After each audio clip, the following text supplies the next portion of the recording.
نہیں کہ زندگی عزیز شے ہے اور فطرت انسانی میں حیات دنیا کی محبت ودیعت کی گئی ہے۔ انسان اسی کی خاطر سخت ترین دنیا کی مشکلات کو برداشت کرتا اور سرد و گرم عالم کا تحمل کرتا ہے اور تمام وہ ممکن ذرائع جن سے اس کی ہستی کی بقا کا امکان ہو اپنے لیے حاصل کرنا ضروری سمجھتا ہے۔ اسلام نے بھی اس فطری رجحان کو روکنے کی وجہ نہیں بتائی، بلکہ کہا کہ اپنے نفس کو ہلاکت میں نہ ڈالو کے حکیمانہ حکم سے حفاظت نفس کو ایک لازمی فریضہ قرار دیا۔ لیکن زمانے کے لیل و نہار میں ایسے نازک مواقع بھی پیش آیا کرتے ہیں جب جذبات میں تلاطم اور طبعی و عقلی رجحانات میں تصادم ہوتا ہے۔ زندگی اپنی تمام دل فریبیوں کے باوجود اتنی محیب صورت میں نظر آتی ہے کہ انسان بے اختیار اس سے آنکھیں موڑ لینا پسند کرتا ہے اور اسی محبوب زندگی سے جس پر وہ ہر ممکن چیز قربان کر دینا پسند کرتا تھا ہاتھ دھونے میں لذت محسوس کرتا ہے۔ یہ صورت کبھی غیر شعوری، شہوانی، جاہلانہ، ناعاقبت اندیش رجحانات سے پیدا ہوتی ہے اور اس موقع پر جان دینے سے نہ عقل بڑھ کر مرحبا کہتی ہے اور نہ شرع شاباش کی آواز دیتی ہے۔ لیکن جس وقت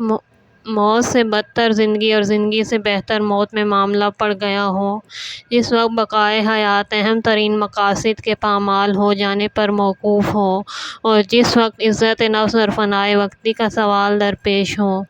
جبکہ میزان عقل نے صورتحال کے مختلف پہلوؤں کو تول کر موت کو حیات پر ترجیح بھی دی ہو،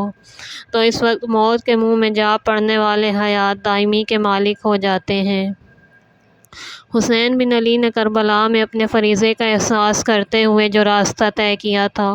وہ اسی اصول پر مبنی تھا۔ آپ کی زبان سے نکلے ہوئے الفاظ ننگ و عار کے برداشت کرنے سے موت کا آنا بہتر ہے اور یہ کہ عزت کی موت ذلت کی زندگی سے بہتر ہے، صحرائے کربلا میں گونج کر فنا نہیں ہو گئے، بلکہ ان کا پائیدار مفہوم آج ابھی غیرت دار اقوام کے صحیفہ حیات کا سرنامہ اور دیباچہ زندگی کا عنوان اول ہے۔ یہ مختصر الفاظ علو ہمت کی منادی اور عزت نفس کے ترجمان ہیں اور انہی کو حسین علیہ السلام نے عملی وزن کے ساتھ دنیا کے سامنے رکھا۔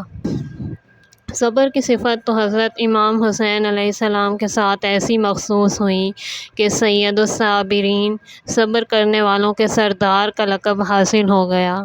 مصیبت کے ہنگامی طور پر آ جانے کے بعد پھر اس کو برداشت کر لینا تو ایک مجبوری کا سوال سمجھا جا سکتا ہے، مگر کربلا میں حق کے شدائی مصیبتوں کا خود استقبال کرتے تھے۔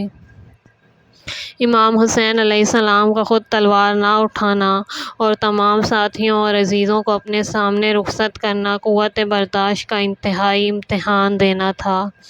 یہی روح آپ کے تمام ساتھیوں میں بھی کار فرما نظر آتی ہے۔ وہ عابس کا کہنا اپنے غلام سے کہ تمہارا کیا ارادہ ہے، اور شوذب کا جواب ارادہ یہی ہے کہ آپ کے ساتھ رہ کر فرزند رسول صلی اللہ علیہ وآلہ وسلم کی نصرت میں جنگ کروں اور قتل ہو جاؤں۔ پھر عابس کا کہنا شاباش، مجھے تم سے یہی امید تھی۔ اچھا تو پھر آگے بڑھو اور امام پر جان نثار کرو تاکہ امام تمہاری مصیبت بھی اسی طرح دیکھ لیں جیسے اپنے دوسرے اصحاب کی دیکھی ہے، اور میں بھی تمہارے غم کو برداشت کر کے ثواب کا مستحق بنوں۔ یقیناً اگر اس وقت کوئی ایسا شخص میرے ساتھ ہوتا جس پر مجھے تم سے زیادہ اختیار ہوتا تو میری خوشی ہوتی کہ وہ میرے سامنے جہاد میں کام آئے تاکہ میں اس کی مصیبت کو برداشت کروں، کیونکہ آج تو دن ایسا ہے جس میں جتنا انسان سے ہو سکے اتنا اجر و ثواب حاصل کر لے، کیونکہ آج کے دن کے بعد پھر عمل کا دفتر ختم ہے اور حساب کے سوا کچھ نہیں۔ یہ وہ الفاظ ہیں جنہیں اطمینان کے موقع پر شاعری کے طور پر ہر شخص کہہ سکتا ہے، لیکن عین مصیبت کے موقع پر واقعی طور سے ان کا کہنا بہت مشکل ہے۔ معلوم ہوتا ہے مصائب کے اٹھانے کا ایک جذبہ ہے جو خود اختیاری طور پر عملی اقدامات کا محرک ہے۔ اسی طرح جناب ابو الفضل عباس کا قول بھی اپنے بھائیوں سے کہ بڑھو آگے بڑھو تاکہ میں تمہیں اپنی آنکھ سے قتل ہوتے دیکھوں، اسی ولولے اور جذبے کا آئینہ دار ہے۔ اخلاق میں طے پایا ہے کہ انسان کی تمام قوتوں کا معتدل ہونا مجموعی طور پر فضائل کا سنگ بنیاد ہے۔ یہ دنیا والوں کی ناسمجھی ہے کہ وہ ہر اس شخص کو جو محل بے محل جنگ پر آمادہ ہو جائے بہادر و شجاع کہہ دیتے ہیں، لیکن شجاعت حقیقتاً یہ ہے کہ انسان کے لیے جس وقت قدم اٹھانا مناسب ہو اور اقدام ضروری ہو اس وقت پر جگری کے ساتھ وہ آگے بڑھے اور وہ سب کچھ کرے جو اس کا فرض معلوم ہوتا ہو، چاہے اس سلسلے میں اسے جان بھی دینا پڑے، اور جس موقع پر اقدام مناسب نہ ہو بلکہ سکوت اور چشم پوشی کی ضرورت ہو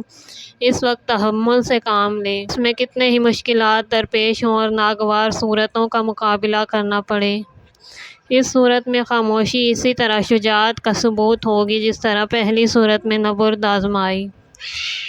دنیا والے عموماً ظاہر بین ہوتے ہیں، وہ حقیقی اسباب و علل پر غور نہیں کرتے۔ چنانچہ امام حسین علیہ السلام نے جس طرح اور جس موقع پر میدان کربلا میں اپنی عظیم قربانی پیش کی، اس کی حقیقی اہمیت و عظمت کا احساس کرنے والے دنیا میں بہت کم ہیں، مگر ہر شخص ہر موقع پر جوش پیدا کرنے کے لیے واقعہ کربلا کی مثال ضرور پیش کرتا ہے۔ گویا ہر شخص اپنے وقت کا حسین اور ہر موقع کے لیے کربلا ہے، مگر دنیا کو معلوم ہونا چاہیے کہ محل کا تقاضا اور اسباب کی صورت مختلف ہوا کرتی ہے۔ حسین بن علی کی شجاعت کا وہ صرف ایک رخ ہے جسے کربلا پیش کرتی ہے، اور اس کا دوسرا پہلو وہ ہے جسے حضرت نے 10 برس تک اپنے بھائی امام حسن علیہ السلام کی صلح کا پابند رہ کر پہلے دکھلایا۔ اس دوران میں بہت سے تکلیف دہ واقعات پیش آئے، مگر امام حسین علیہ السلام نے انہیں برداشت کیا۔ بے شک جس وقت آپ کو یہ فرض معلوم ہوا کہ آپ کھڑے ہوں اور باطل سے ٹکرا جائیں تو پھر پہاڑوں کا استحکام آپ کے استقلال تک نہیں پہنچتا تھا۔ آپ کی شجاعت کا وہ رخ بھی بے نظیر تھا اور یہ بھی ایسا تھا جس کی مثال پیش نہیں کی جا سکتی، مگر چونکہ سکون سے حرکت زیادہ نمایاں چیز ہے اور نفی سے زیادہ اثبات نظروں کو متوجہ کرتا ہے، اسی لیے عام نگاہوں میں شجاعت کا یہ ایجابی پہلو ہی زیادہ کھلتا ہے، اور دنیا اسے دیکھتی ہے تو حسینی شجاعت کا کلمہ پڑھنے لگتی ہے۔ آپ ہی نہیں بلکہ آپ کے ساتھی بھی اس صفت میں بے نظیر نظر آتے ہیں۔ کربلا کی جنگ میں جو پرجگری کے مظاہرات سامنے آئے ہیں وہ انسان کے جسم پر رونگٹے کھڑے کر دینے کے لیے آج بھی کافی ہیں۔ یاد کیجیے ظہر کی نماز کو کس طرح ادا کی گئی۔ امام اور آپ کے اصحاب مصلی پر نماز میں مصروف، اور سعید بن عبداللہ حنفی سامنے سپر بنے ہوئے کھڑے تھے، جو تیر دائیں یا بائیں طرف سے آتا تھا اپنے جسم پر روکتے تھے یہاں تک کہ زخموں سے چور ہو کر گر گئے۔ یا ظہر سے قبل وہ وقت جب حملہ اولیٰ کے بعد 50 آدمی فوج حسینی کے ایک ساتھ شہید ہو گئے تھے، اور اس سے لشکر مخالفت کی ہمت بڑھ گئی تھی، جس پر اب اس کی کوشش تھی کہ دم کے دم میں یہ مہم سر ہو جائے، مگر یہ امام حسین علیہ السلام کی بے نظیر حسینی جماعت کی بے مثال شجاعت ہی تھی جو ہر حملے کو ناکام بنا دیتی تھی۔ آخر جب شمر نے مخصوص خیمہ امام حسین علیہ السلام پر حملہ کیا اور اپنا نیزہ خیمے پر مار کر کہا تھا کہ آگ لاؤ، میں اس خیمے کو اس کے رہنے والوں سمیت جلا دوں، اور خیمے سے ایک شور رونے کا بلند ہوا تو صرف 10 بہادر جاں باز تھے جنہیں لے کر زہیر بن کین آگے بڑھے اور شمر اور اس کے ساتھ کی فوج کو خیموں کے پاس سے دور ہٹا دیا تھا۔ یا یہ منظر کہ عمر بن قرظہ جنگ کرتے ہیں اور کچھ دیر تلوار چلانے کے بعد پھر امام کے سامنے آ کر کھڑے ہو جاتے، جو تیر آتا ہے اسے اپنے سینے پر روکتے ہیں اور جو وار ہوتا ہے خود سپر بن جاتے ہیں، آخر زخموں سے چور چور ہو جاتے ہیں اور امام سے مخاطب ہو کر کہتے ہیں، کیوں فرزند رسول صلی اللہ علیہ وآلہ وسلم، میں نے فرض کو ادا کیا۔ آپ فرماتے ہیں، ہاں تم جنت میں میرے آگے جاؤ گے۔ بہادر جانباز زخموں کی کثرت سے زمین پر گرتا ہے اور جاں بحق تسلیم کرتا ہے، یا یہ عالم کہ جب آبز تلوار کھینچے ہوئے فوج دشمن پر حملہ آور ہوتے ہیں اور بزدل دشمن کی فوج پتھروں کی بارش کر دیتی ہے، آبز زرہ اور بختر اتار کر پھینک دیتے ہیں اور تلوار نیام سے لے کر فوج مخالف پر ٹوٹ پڑتے ہیں۔ یقیناً ان میں سے ہر منظر شجاعت کا ایک یادگار مرقع ہے، اور ان سے زیادہ عظیم حسینی شجاعت کے کام میں لائے جانے کا وقت تھا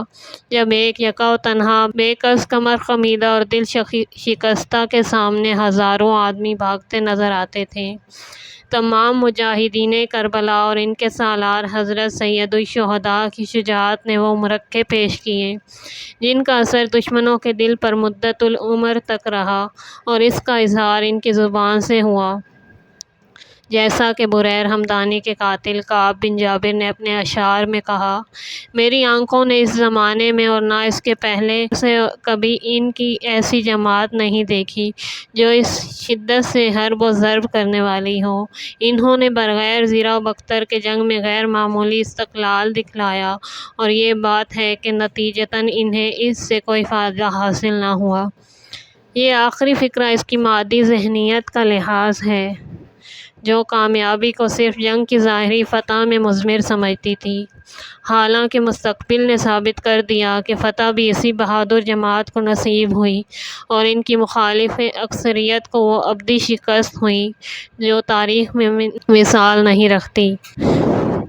مشترکہ ضرورت کے وقت دوسرے کو اپنے نفس پر مقدم کرنا ایثار ہے۔ اس صفت کا بہترین اور مکمل نمونہ امام حسین علیہ السلام اور دوسرے مجاہدین کربلا نے پیش کیا۔ امام نے تو اپنے عمل سے یہ مثال قائم کر دی کہ ضرورت کے وقت دوست کی یاد دشمن کو بھی اپنی ذات پر مقدم کرو۔ یہ سبق حضرت نے اس وقت دیا جب عراق کی راہ میں فوج حر کو جو سد راہ ہونے کے لیے آئی تھی، آپ نے اپنے ساتھ کا سب پانی پلا دیا اور اپنے وابستگان کے مستقبل کے لیے اس کو محفوظ نہ فرمایا، اور کربلا میں اصحاب و اقارب امام میں سے ہر فرد نے امام کے نفس کی حفاظت کو اپنے جسم و جان کے مقابلے میں اس طرح مقدم قرار دے لیا تھا کہ وہ اپنی ہستی کو جیتے جی معدوم سمجھتے تھے۔ سعید کا امام کے مسلح کے سامنے سپر بن کر کھڑا ہونا اور تیروں کا اپنے سینے پر روکنا نہ بھولنے والے ایثار کا مرقع ہے۔ میں قربانی پیش کرنے کے لیے ہر ایک دوسرے پر سبقت کرنا چاہتا تھا، اور ہر ایک کا منشا یہ تھا کہ کم از کم وقت کے لیے صحیح وہ خود اپنی جان سے گزر کر دوسروں کے تحفظ کا ذریعہ بن سکے۔ اگرچہ یہ سب کو معلوم تھا کہ بچنے والا کوئی نہیں، پھر بھی فکر یہ تھی کہ جب تک ہم ہیں دوسروں پر آنچ نہ آنے پائے۔ انہیں اپنا غم نہ تھا، اپنی فکر نہ تھی۔ غم تھا اگر تو حسین کا، فکر تھی تو ان کی تنہائی کی۔ چنانچہ یاد کیجئے سیف بن حارث و مالک بن عبد دونوں بھائیوں کو وہ امام کے پاس آ کر رونے لگنا، اور امام کا فرمانا: کیوں روتے ہو؟ ان کا کہنا کہ ہم اپنے لیے تھوڑی روتے ہیں، ہمیں تو آپ کی بے کسی پر رونا آ رہا ہے۔ ہم دیکھ رہے ہیں کہ آپ کو چاروں طرف سے گھیر لیا گیا،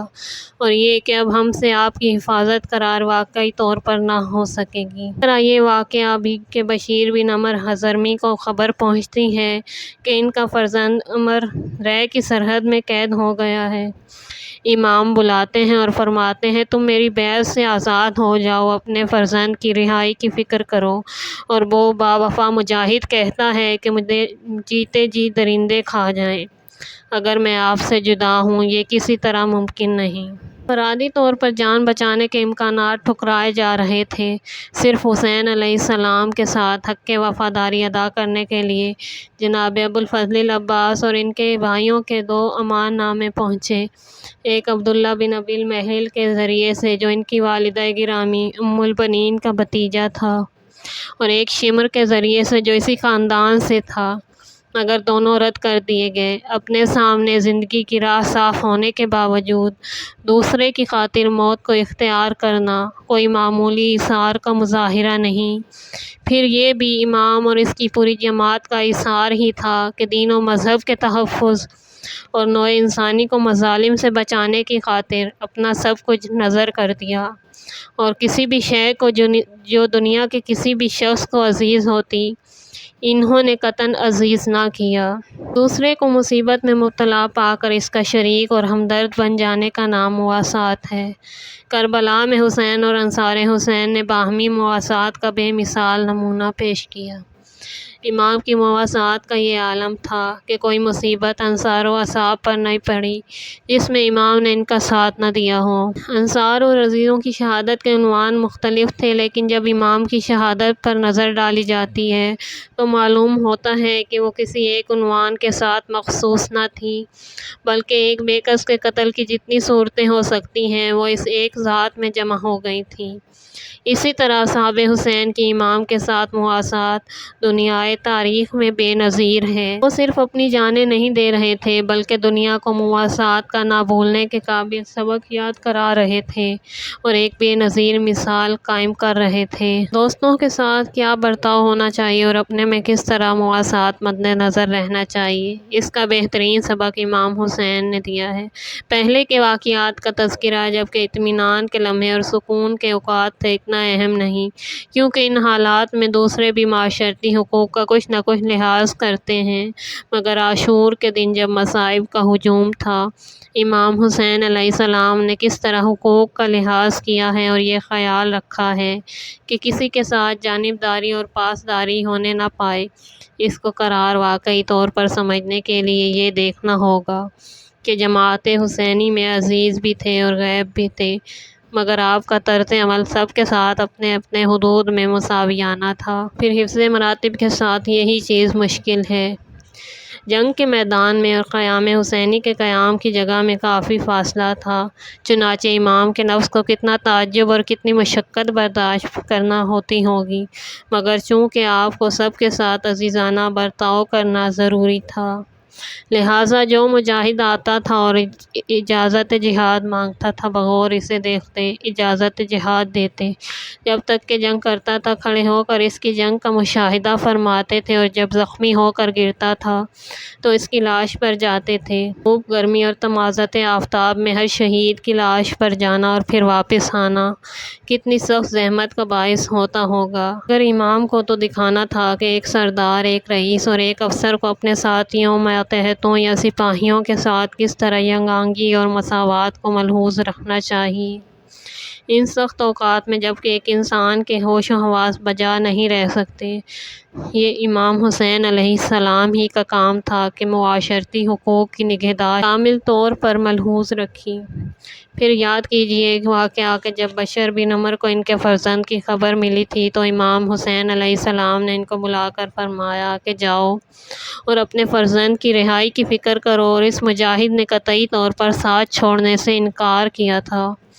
اس وقت قدردان امام نے ان کو 5 قیمتی کپڑے دیے تھے جن کی قیمت 5000 اشرفی کے قریب تھی۔ فرمایا تھا اچھا تم نہیں جاتے ہو تو اپنے فرزند محمد کو بھیج دو تاکہ وہ ان کپڑوں کی قیمت سے اپنے بھائی کی رہائی کا سامان کرے۔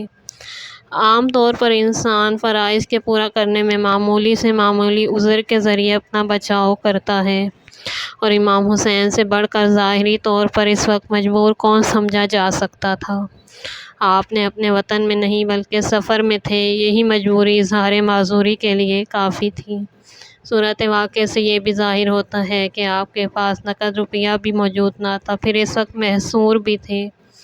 بے آب و دانہ بھی تھے، موت کی منزل کے سامنے بھی تھے، اپنی اور تمام ساتھیوں کی جان کا معاملہ درپیش تھا۔ ایسی حالت میں اگر اس پریشانی پر جو آپ کے ایک ساتھی کو درپیش تھی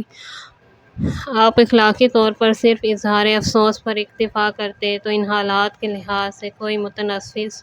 آپ کے طرز عمل پر حرف گیری نہیں کر سکتا تھا۔ حسین علیہ السلام اس دن کمال انسانیت کا مثالیہ قائم کر رہے تھے۔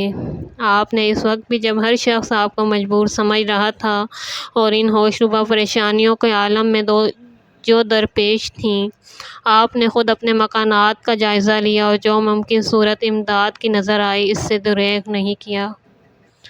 میدان کربلا میں عین معرکہ جنگ میں اکثر ساتھیوں اور عزیزوں نے مختلف طریقوں پر حسین سے مدد چاہی اور کبھی یہ نہیں ہوا کہ آپ نے مدد نہ دی ہو۔ وہ موقع جب عمر بن خالد سیداوی، مجمع بن عبداللہ اور جنادہ بن حارث وغیرہ 5 بہادروں نے انصار امام حسین میں سے فوج مخالف میں گھس کر شمشیر زنی کرنا شروع کر دی تھی اور فوجی اعداء نے ان کو چاروں طرف سے گھیر کر زخمی کر دیا تھا۔ یہ دیکھنا تھا کہ امام حسین نے اپنے بھائی جناب عباس کو ان کی امداد کے لیے بھیجا، اور آپ نے تنہا جا کر فوج پر حملہ کیا اور بہادروں کو دشمنوں کے حلقے سے نکال لیا تھا۔ عباس وہی تھے جن کی زندگی امام کو اس قدر عزیز تھی کہ جب تک ایک مجاہد بھی موجود رہا، عباس کو جانے کی اجازت نہیں دی، مگر ساتھیوں کی قدردانی ایسی تھی کہ ان کی خاطر اپنے ایسے عزیز بھائی کو فوج کے نرغے میں بھیج دیا اور خطرے کی کوئی پرواہ نہیں کی۔ ایک طرح کی امداد ہی تھی کہ جب عبداللہ بن عمیر میدان میں مصروف جہاد تھے اور ان کی وفادار بیوی وہب گرز ہاتھ میں لیے میدان میں نکل آئی تھی اور پکار کر کہنے لگی تھی، ہاں میرے ماں باپ تم پر نثار، نصرت اولاد رسول میں کوتاہی نہ ہو۔ عبداللہ سے کچھ بن نہ پڑتا کہ زوجہ کو کس طرح خیمے میں واپس کریں۔ امام نے جو یہ دیکھا، آواز دی، اے مومنہ، خیمے میں واپس جا، عورتوں پر سے جہاد ساقط ہے۔ حکم امام کا وہ نہیب تھا کہ فرض شناس خاتون فوراً واپس ہوئی اور خیمے میں چلی گئی۔ اصحاب و اعزاء میں زیادہ تر جو گھوڑے سے گرتا تھا یہی آواز دیتا تھا، یا ابا عبداللہ ادرکنی، اے امام میری خبر لیجئے۔ اور اب آپ ہر ایک کی امداد کو اپنا فرض سمجھتے تھے۔ امام کی کوشش یہ تھی کسی کا سر اس کے تن سے جدا نہ کیا جا سکے، اور یہ ایک واقعہ ہے کہ امام کی زندگی میں سوا بعض انصار کے جنہیں امام کو آواز دینے کا موقع بھی نہ مل سکا تھا، اور کسی کا سر تن سے جدا نہیں کیا جا سکا۔ شہداء کی لاشوں کا احترام حضرت کو امکانی حد تک پیش نظر تھا۔ اصحاب کی شہادت کے موقع پر تو ساتھی اکثر موجود ہوتے تھے جو لاش کی حفاظت کا سامان کر لیتے تھے۔ جب عزیزوں کی باری آئی تو پھر زیادہ تر خود حسین علیہ السلام کو ان کی لاشوں کے میدان سے اٹھوانے اور خیمے تک لانے کا اہتمام کرنا پڑا۔ علی اکبر کے لیے کچھ جوانان بنی ہاشم کے ذمے یہ خدمت کی گئی کہ اپنے بھائی کی لاش خیمے تک پہنچاؤ، اور قاسم کی لاش آپ نے خود اٹھائی اور دوسرے بنی ہاشم کی لاشوں کے پاس پہنچائی۔ پھر بھی یہ تمنا دل میں یقینی ہوگی کہ کاش ان سب کو دفن بھی کر سکتے، اس لیے اگر حالات نے اتنی مہلت نہ دی کہ آپ بڑی لاشوں کو دفن کر سکیں، پھر بھی آپ نے اس فرض کو کلیتاً تشنہ تکمیل نہیں چھوڑا۔ چنانچہ شیر خوار علی اصغر کی چھوٹی سی لاش کو آپ نے اپنے ہاتھ سے سپرد زمین کیا، اور اس طرح یہ ثابت کر دیا کہ اس سخت ترین ہنگامہ مصائب میں ایسا نہیں ہونے پایا کہ کوئی ایک فریضہ اخلاقی بھی آپ کی نظر سے اوجھل اور توجہ سے محروم رہ سکے۔